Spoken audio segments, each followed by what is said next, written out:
All right. I'll give credit where credit's due. Baltimore Ravens came out and they beat us. They outplayed us. They outcoached us.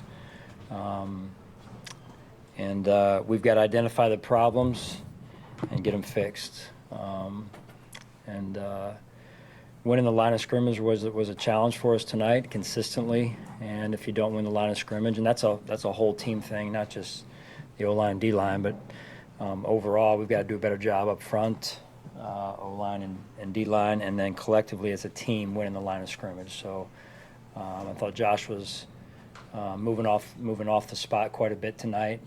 Made some great plays doing that, but then it's just not the healthiest way to live back there. So like I said, we'll make the adjustments we need to make. We got to make them quickly, and we move on from there. So I'll take your questions. On the first drive, you converted 4th and 1, 4th and 2 at the 50. You decided to punt. What went into that decision, especially considering the last couple of games in similar situations you had a lot of success? Yeah, field position at that point. So we went for the 4th, and it was actually less than 1. I know it was probably 1 on the scoreboard, but less than 1. Felt like we had a pretty good chance inside of a yard there with Josh, and then the other one was 4th and 2, and just shy of the 50 on our side a little bit there. So felt like. Just the feel of the game at that point, it was too early to take that chance right there. But, I'll look back at that and evaluate like I do everything. Along those same lines, 4th and 1 later in the first half, your side of the field. Also, at that point, though, your defense had been having a tough time getting stopped. Why decide to punt it away in that situation? Yeah, again, it was that was a full yard in that situation. Again, not giving away strategy and play type and everything. So it just felt like, again, what we're looking at in those situations early in the game at least was inside that yard right there, and that's what we had, and that's why we went for it. Felt like you guys are building momentum on the second half offensively. Call that trick play after the touchdown on first down. Can you take me through the decision to make that call? Yeah, I think that's something Joe and I'll talk about, and something we'll learn from there, and we'll move forward off of it. But certainly a momentum change right there. Sean, 87-yard touchdown for them to start the game. From your view, could you see, was it a schemed up well call, or did you guys miss something there? Well, a little bit of both. Schemed up well, yes, because they executed, and we really didn't even touch the running back, and they ran what we call a wham against our 3 technique there, and we've got to be in better position, and I know we've done that before, so that's one of the things right away we'll learn from. Sean, you got a chance in the 4th quarter, first play, to make it a 2-possession game with Tyler. He's wide left, not particularly close. You've been steadfast in your confidence in him all along here, but when you need a kick and he doesn't come through, at what point does that confidence begin to waver? Well, we are confident in Tyler. He made a good kick earlier in the game.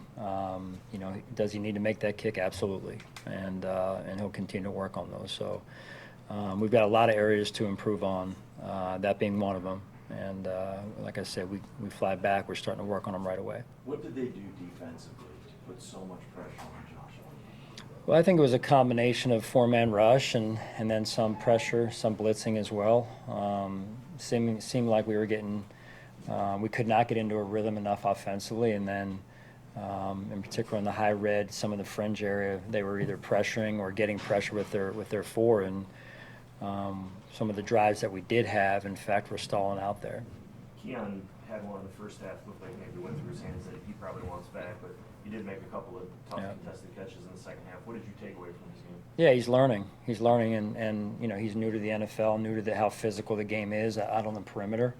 The Ravens corners play physical, and they friction, and they make it tough. They're sticky out there, and I thought he made some real good contested catches in the second half for sure. Sean, the trick play that Joe calls something out of the box like that, is that something that gets discussed prior to where, hey, this drive, if I can look, I might go to this play, as opposed to just calling straight offensive normal plays?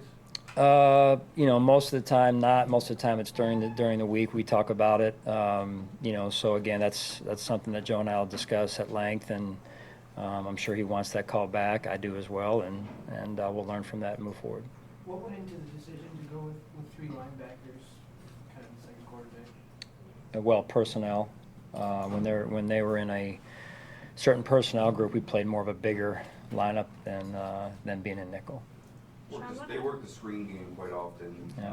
How did you feel your linebackers fared in defending against those plays? Yeah, I mean, overall, I don't want to single out a certain position, but overall as a defense, when you're talking about draws, screens, those types of things, we got to do a better job of feeling the game and the indicators and the keys. I didn't think we did a good enough job overall as a defense in that regard. Sean, what happened there with Connor when it seems like he was clear to come back in and then they pulled him back out? What was kind of the dialogue there? Yeah, so, you know, obviously with the injury, he was spotted from above and was pulled out. And then it was our understanding that he was cleared, which to my knowledge was the case. I'm not sure exactly what went on. There was seemingly a disconnect between above and then on what was going on the field in that situation. So that's why we were a little bit at a loss at that point. So that's my understanding at this point. Sean, any game you lose, you got to come back from. This is a rare thing. You guys don't usually lose. It's been 3 years since you lost by more than a touchdown. Is it different? Do you approach it differently because of the way this game went than just if you lost a close game? Not necessarily. I think it's important early in the year that we're consistent in our approach, that I'm consistent for the guys in that locker room and the staff. That said, there's enough that's going to take me. It's an hour plane ride home. I wish it was a 5-hour plane ride because I'd have enough time to find all the things that we need to work on. So it just wasn't up to our standard tonight, and I say that in the way of you know, we have to do things better fundamentally, execution-wise. And it's not just one position. It's we as a collective, as a team, have to fundamentally do a better job and physically do a better job. Sean Henry ended up with almost 200 rushing yards. What made him specifically so hard for you guys to stop tonight? Well, when you give up the first run, you know, he's running downhill the rest of the night basically, and so. You know, again, you know, point of attack defense, gap integrity. You know, he's a good running back and a heck of a player, future Hall of Famer. Give him his credit. So, you know, again, adjustments. We've got to find the problems from tonight, and make them quick here. All right, thank you. Thank you.